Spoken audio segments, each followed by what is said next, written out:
সোমবার মালদা থেকে মুর্শিদাবাদের শামশেরগঞ্জে যাওয়ার পথে বিজেপির রাজ্য সভাপতি সুকান্ত মজুমদারকে শুভেচ্ছা অভিনন্দন জানালেন কালিয়াচকের বিজেপি নেতাকর্মীরা।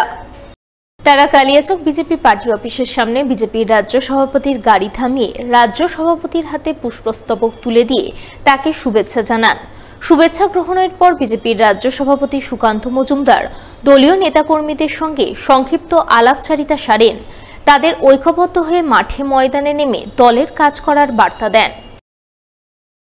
নমস্কার দিদি, ভালো আছেন তো সবাই? হ্যাঁ, ঠিক আছে, ধন্যবাদ সবাইকে। ভালো করে লড়াই করুন, কোনো অসুবিধা নেই, দেখা করুন।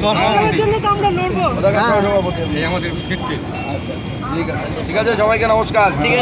সবাই লড়াই করুন, কোনো অসুবিধা নেই, আমরা আছি একসাথে। ঠিক আছে, যাওয়া আসার সময়।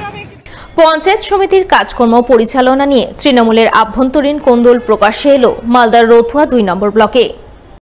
তৃণমূল পরিচালিত রতুয়া ২ নম্বর পঞ্চায়েত সমিতির সভাপতির বিরুদ্ধে একাধিক অভিযোগ তুলে সরব হলেন তৃণমূলেরই পঞ্চায়েত সমিতির একাধিক কর্মাধ্যক্ষ। তারা দলীয় পঞ্চায়েত সমিতির সভাপতির বিরুদ্ধে অভিযোগ জানালেন দলের শীর্ষ নেতৃত্ব সহ জেলা প্রশাসনের বিভিন্ন মহলে। অভিযোগকারী কর্মাধ্যক্ষদের মধ্যে নঈমুদ্দিন শেখ অভিযোগ করে বলেন, সভাপতি হওয়ার পর থেকেই তার অ্যাটিটিউড, তার সমস্ত রকম একটা প্ল্যানটা হচ্ছে সমস্ত কর্মচারীকে প্রশাসনের একটা ভয় দেখানো, একটা সমস্ত রকম এসডিও, বিডিও এবং জয়েন্ট বিডিও, সহকারী সভাপতি সবারই বিরুদ্ধে একটা কেস মামলা করে তিনি একটা কবজা করার চেষ্টা করেন। এবং তারপরে একটা টেন্ডেন্সি দেখলাম যে যতগুলো কন্ট্রাক্টর আছে তাদের বিরুদ্ধে একটা নয় দুবার কেস করেছেন, মানে সবাইকে একটা চাপে রাখা। আর ৩ নম্বর প্ল্যান হচ্ছে আমাদের পঞ্চায়েত সমিতি যখন আমরা ইউনাইটেড হয়ে বোর্ড চালাবার চেষ্টা করি তখন আমাদের মধ্যে একটা ভাঙন ধরে দেওয়ার চেষ্টা করেন, মানে ডিভাইডেশন করে নিয়ে নিট ফলটা উনি যেন ভোগ করতে পারেন। এইটা ওনার টেন্ডেন্সির মধ্যে আমরা দেখলাম এতদিন। তারপরে আমরা দেখলাম যে প্রশাসনিক কাজগুলো আমাদের ব্যাহত হয়ে যাচ্ছে। অ্যাকশন প্ল্যান, তার বিভিন্ন রিক্রুটমেন্ট ব্যাপার থাকে, এটা পলিসি করে আমাদের জেলায় পাঠাতে হবে। ১ বছর ১.৫ বছর ধরে পুরী অঞ্চলের একটা হোমিওপ্যাথি ভ্যাকান্সি ছিল, ডাক্তারের ভ্যাকান্সি, যেখানে মানুষের চিকিৎসার সুযোগ পান সাধারণ মানুষ, সেইটাকে উনি ১.৫ বছর ধরে আটকে রাখলেন। জানি না ওনার মধ্যে এটার মধ্যে কী লাভ টাভ ছিল আমি জানি না। তিনি মিটিংয়ে উপস্থিত থাকেন না, আবার সহকারী দিয়ে সই করলে সেখানে তিনি বাগড়া লাগান। মিটিংয়ে উপস্থিত থেকে ৩ মাস ধরে সিগনেচার করেন না আমাদের স্থায়ী সমিতির রেগুলেশনগুলোতে। প্রত্যেকটা স্থায়ী সমিতি এগুলোভাবে আমাদের ডেভেলপমেন্টটা আমাদের আটকে রাখছে। তবে শুধু তৃণমূলের পঞ্চায়েত সমিতির কর্মাধ্যক্ষরাই নন, তৃণমূলের পঞ্চায়েত সমিতির সভাপতির বিরুদ্ধে একাধিক অভিযোগ তুলে সরব হয়েছেন রতুয়া ২ নম্বর পঞ্চায়েত সমিতির বিরোধী দলনেতা আব্দুল হান্নানও। তিনি কি বলেছেন শুনুন। অভিযোগটা করেছি ঠিকই, দীর্ঘদিন ধরে পঞ্চায়েত সমিতি যাচ্ছি, কোনো কাজ হচ্ছে না। কিছু কাজ মানে অ্যাকচুয়ালি এই যে দলটা আছে তার বিরুদ্ধে কোনো ব্যবস্থা নিচ্ছে না সভাপতির বিরুদ্ধে, এটা খেলাচ্ছে দলটাই খেলাচ্ছে। ওরা যদি মনে করে সভাপতিকে কালকে তাড়াবো তাড়াতে পারে, কিন্তু কেন তাড়াচ্ছে না, কিসের ওদের লোভ আমরা ঠিক জানি না।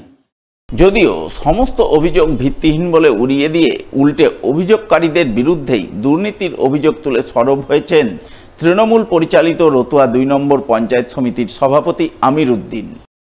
আমার এখানে কন্ট্রাক্টর, বহুরূপী কন্ট্রাক্টর কাজ করছে।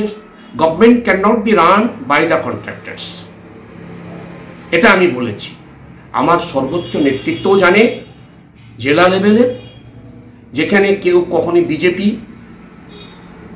ভোট করছে জোটে বিজেপি থেকে তৃণমূলের নাম ধরে এসে কন্ট্রাক্টারি করে টাকা তুলবে, অনিয়মে কাজ হলে সেটা তো আমি বাধা দেবই। আমার প্রপারলি কাজ হতে হবে, কারণ আমার ডাইরেক্টর, আমি যার অনুগামী, তিনি হচ্ছেন মা মাটি মানুষের সরকার, যিনি আজও হাওয়াই চটি পরে সাদা শাড়ি পরে সারা বিশ্বে পুরস্কার নিয়ে এই সাধারণ মানুষের কাজ করে যাচ্ছেন। তো আমি কে, মিনিমাম তাকে তো আমাকে ফলো করতে হবে, নাহলে সভাপতির পদ থেকে সরে যেতে হবে। তাই করছি। কলকাতা হাইকোর্টের আইনজীবী মোফাক্কারুল ইসলামের বিরুদ্ধে উস্কানিমূলক মন্তব্যের অভিযোগ তুলে মালদার ইংরেজবাজার থানায় অভিযোগ দায়ের। রবিবার রাতে আইনজীবী মোফাক্কেরুল ইসলামের বিরুদ্ধে লিখিত অভিযোগ দায়ের করে তাকে অবিলম্বে গ্রেপ্তারের দাবি জানালেন মালদার হিন্দু কমিউনিটি ট্রাস্টের সদস্যরা। এই প্রসঙ্গে হিন্দু কমিউনিটি ট্রাস্টের মালদা জেলা কমিটির সদস্য সব্যসাচী দাস কি জানিয়েছেন, শুনুন তার মুখ থেকেই। শামশেরগঞ্জে যে ঘটনাগুলো ঘটেছে, এখানকার কলকাতা হাইকোর্টের একজন ছদ্মবেশী জিহাদি উকিল আছে, যে এখানে এসে মালদা মুর্শিদাবাদের বিভিন্ন গ্রামে গঞ্জে এসে এমন উস্কানিমূলক বক্তব্য, দাঙ্গা লাগানোর বক্তব্য যেগুলো রাখছে, যার ফলে আমাদের হিন্দু ভাইদের সম্পত্তি, মানহানি, সম্মান, চারদিকে হত্যা, এই জিহাদি উকিল মোফাক্কেরুল ইসলাম কলকাতা হাইকোর্টের এগুলো দাঙ্গা লাগানোর জন্য এগুলো ঘটছে। আমরা প্রশাসনের কাছে দাবি করলাম দ্রুত একে অ্যারেস্ট করা হোক এবং মালদার এই পবিত্র ভূমিতে, রাজা শশাঙ্কর ভূমিতে যাতে একে ঢুকতে না দেওয়া হোক। ইমিডিয়েটলি আমরা যেটা অভিযোগ করলাম সেটা যেন এফআইআর করে এর বিরুদ্ধে অ্যাকশন নেওয়া হয়।